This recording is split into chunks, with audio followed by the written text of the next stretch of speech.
Olá pessoal, tudo bem com vocês? Espero que todos vocês estejam bem, tranquilos, para que possamos aprender um pouco mais da biologia celular.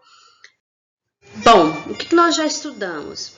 Nós estudamos a evolução celular, as biomoléculas, o citoesqueleto, a parede celular e a membrana plasmática. Tudo isso nós já vimos, eu fiz um outro vídeo com uma revisão básica desse conteúdo e agora nós vamos aprender um pouco mais a parte interna dessa célula.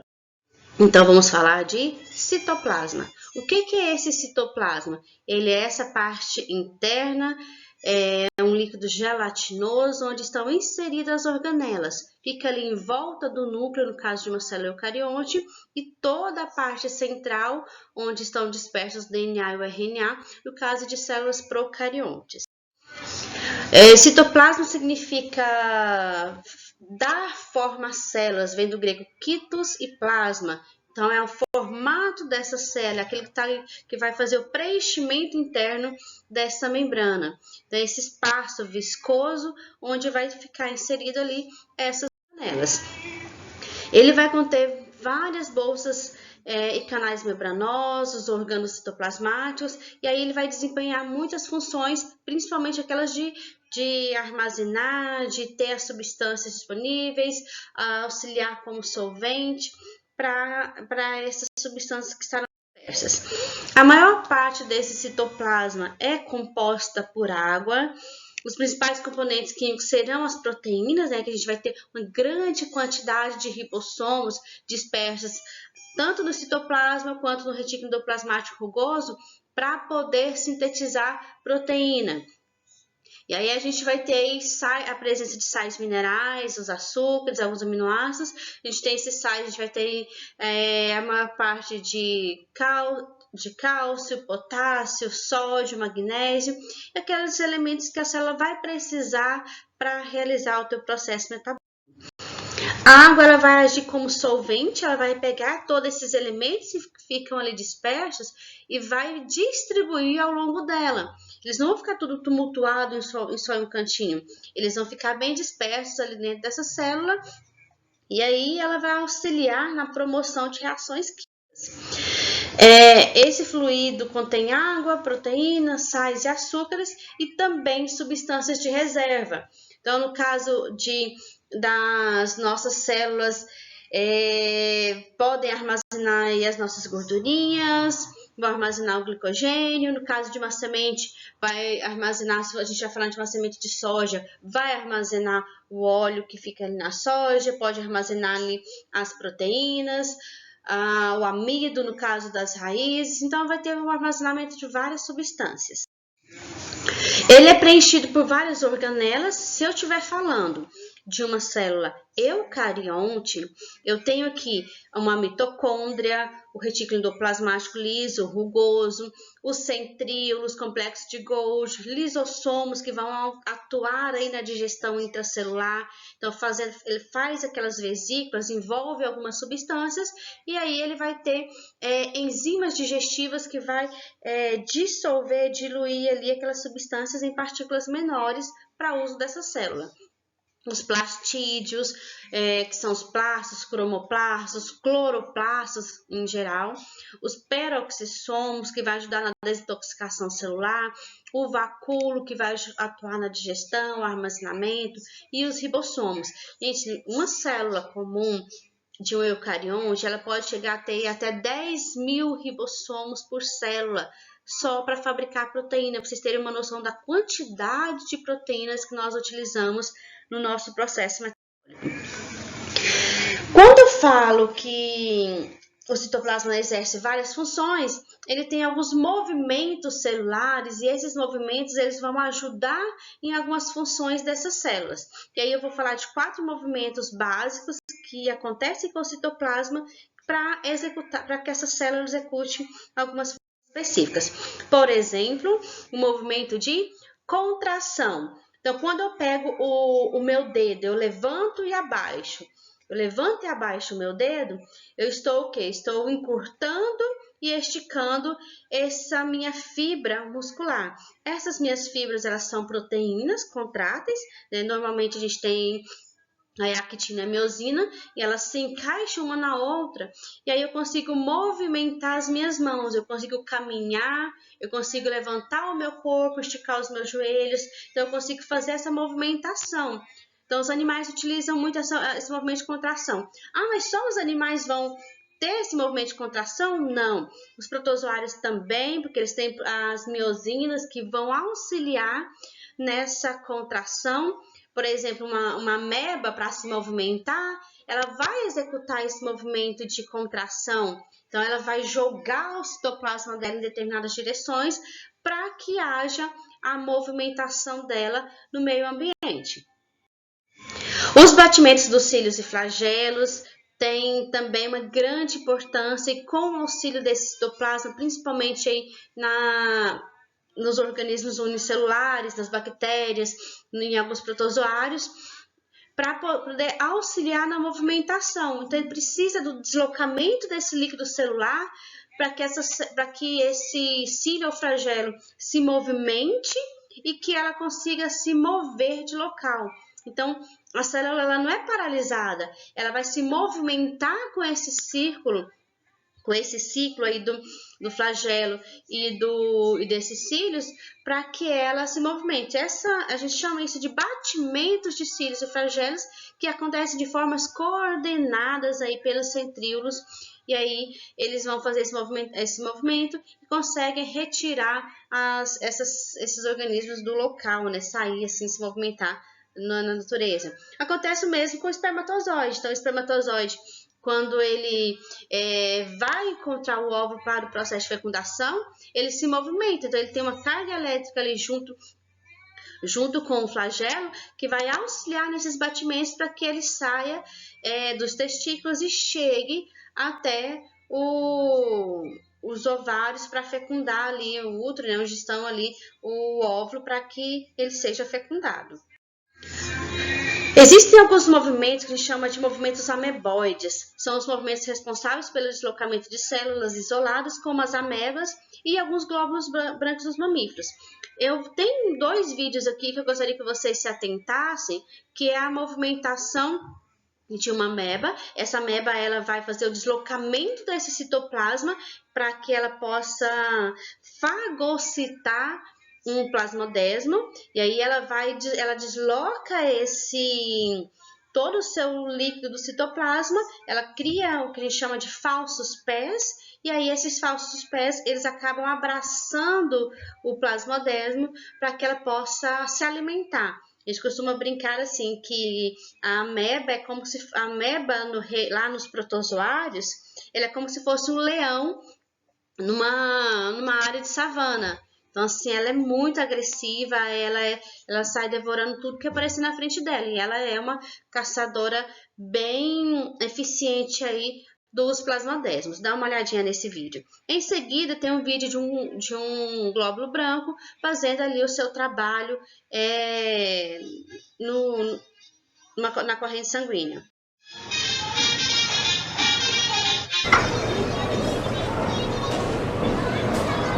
Vocês conseguem visualizar o líquido do citoplasma, que vai abraçando esse plasmodesmo, são esses 2 bichinhos aqui dentro, e quando o plasmodesmo percebe, a ameba já começou a liberar o seu líquido digestivo, e ele não consegue mais sair disso dentro dele. Então, isso é um processo que acontece na natureza. A gente não consegue visualizar isso a olho nu. Isso é feito com o simples microscópio. E aí, esses organismos, eles são vivos e estão na natureza, fazendo isso aí o tempo todo, e nós não conseguimos ver. Então, esses movimentos ameboides acontecem assim naturalmente lá na natureza. E aí, esse outro vídeo são os glóbulos brancos dos mamíferos fazendo ali a perseguição de uma bactéria quando ela entra ali na corrente sanguínea.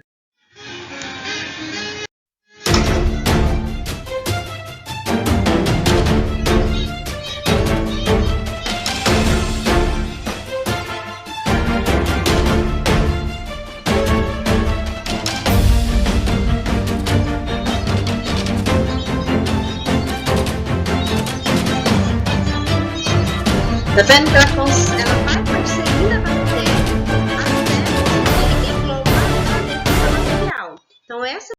movimentação dos glóbulos brancos, ela acontece, né, o macrófago está se movimentando pelo deslocamento desse citoplasma. Então, ela sai do lugar por meio desse deslocamento. E aí tem uma outra aqui também, que você vai ver, esses é uma quantidade maior de bactérias, onde também eles vão fazer o mesmo processo.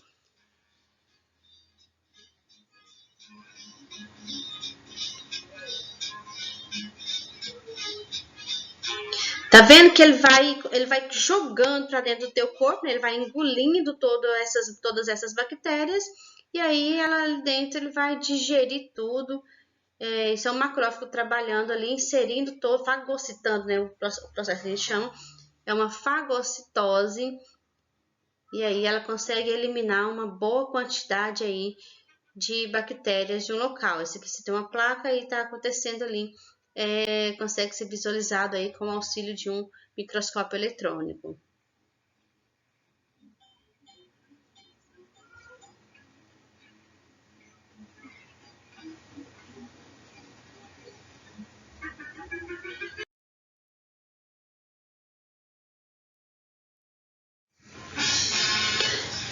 Esta aqui é uma ameba, semelhante àquela do primeiro vídeo. E aí dá para vocês visualizarem as setinhas aqui mostrando a direção. Então, elas se deslocam, né? Então, elas chegam na parede onde está a membrana plasmática, ela retorna por meio de impulso e ela vai se deslocando lateralmente. A gente chama isso de plasma gel e plasma sol, onde tem uma parte que é mais maleável, outra parte um pouco mais rígida, e aí você vai fazendo esse deslocamento desse material interno ali do citoplasma para que haja a movimentação dos pseudópodes. Existe também o movimento de ciclose. O movimento de ciclose ele é bem interessante, dá para a gente visualizar no microscópio óptico com o auxílio da elódio, uma alga que eu tenho aqui na minha casa. E aí, quando a gente voltar às nossas aulas físicas, a gente coloca uma folhinha dessa alga no microscópio e aí a gente consegue visualizar esse movimento de ciclose. Tem um vídeo aqui no próximo item que esse movimento de ciclose ele está acontecendo, os plastos estão fazendo fotossíntese porque eles são cloroplastos, tá vendo que eles são todos verdinhos? Os verdinhos eles fazem fotossíntese. Então, vocês vão visualizar que tem muitas bolinhas saindo, aquelas bolinhas são bolhas de oxigênio e dá para visualizar a movimentação da ciclose acontecendo com o auxílio de um microscópio. Então, olha aqui, dá para vocês visualizar, então, cada um desse que é um cloroplasto, dá para ver até aqui os grânulos, né, que vão formar ali as plaquinhas internas desses cloroplastos, e todas essas bolinhas que estão saindo são moléculas de oxigênio que estão sendo liberadas por esse cloroplasto. Por que ele está fazendo? Não, mas eu estou no microscópio e ele está fazendo oxigênio? Sim, lembra que para a gente visualizar, a gente não tem vários feixes de luz que são lançados sobre a placa? Pois é, então esse feixe de luz acaba induzindo esses cloroplastos a continuar a realização da fotossíntese. Então, eles se movimentam. Por que eles se movimentam? Para poder direcionar esses cloroplastos de uma forma que ele consiga assimilar o máximo de luz possível para ele realizar o seu processo de fotossíntese.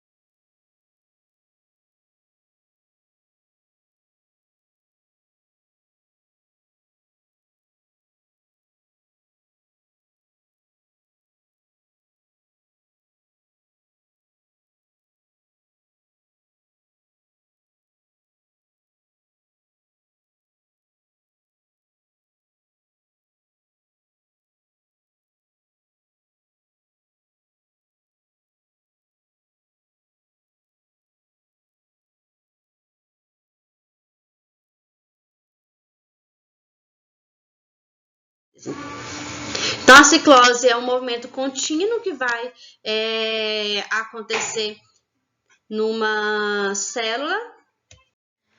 Bom, então a ciclose, ela acontece o tempo todo ali, essa movimentação, às vezes ela é considerada muito intensa, e aí eles falam que essa cria até verdadeiras correntes circulatórias por causa dessa intensidade da movimentação desses cloroplastos. E isso também, a temperatura influencia. Então, quanto mais elevada a temperatura, você tem aí um aumento da velocidade desses cloroplastos. Se você tem uma diminuição da temperatura, diminui a movimentação desses cloroplastos. Aqui eu só tenho um exemplo aqui de uma célula animal e uma célula vegetal e de algumas organelas que estão presentes e ausentes. Por exemplo, os centríolos estão ausentes numa célula vegetal e presentes na célula animal. O peroxissomo está presente na célula vegetal e ausente na animal. O complexo de Golgi está nos dois, só que na vegetal eles são isoladas e na célula animal geralmente eles vão trabalhar ali tudo juntos, empilhados um pertinho do outro. No cloroplasto só tem na célula vegetal, infelizmente. Nós podíamos tanto ter cloroplasto e fazer fotossíntese só de sair no sol, seria perfeito, mas não temos, infelizmente. Os vacúolos estão presentes nas duas, só que nas células animais a gente vai ter só no nosso tecido adiposo. Você acredita que só para armazenar a gordura? Mas não, a gente não tem nas outras células. E na célula vegetal são maiores em todas as células ali para poder armazenar água, os lipídios, os amidos, então ele vai ter ali em grande quantidade. Nos plasmodesmos serão canais ali de comunicação praticamente mais entre a célula vegetal, ausente na célula animal. Parede celular nós também não temos, só lá nas plantas, nas algas, nos fungos e alguns protozoários. E substância de reserva da célula vegetal principal de carboidrato vai ser o amido e a nossa vai ser chamada de glicogênio. Bom, então sobre o citoplasma, era isso para nossa aula de hoje.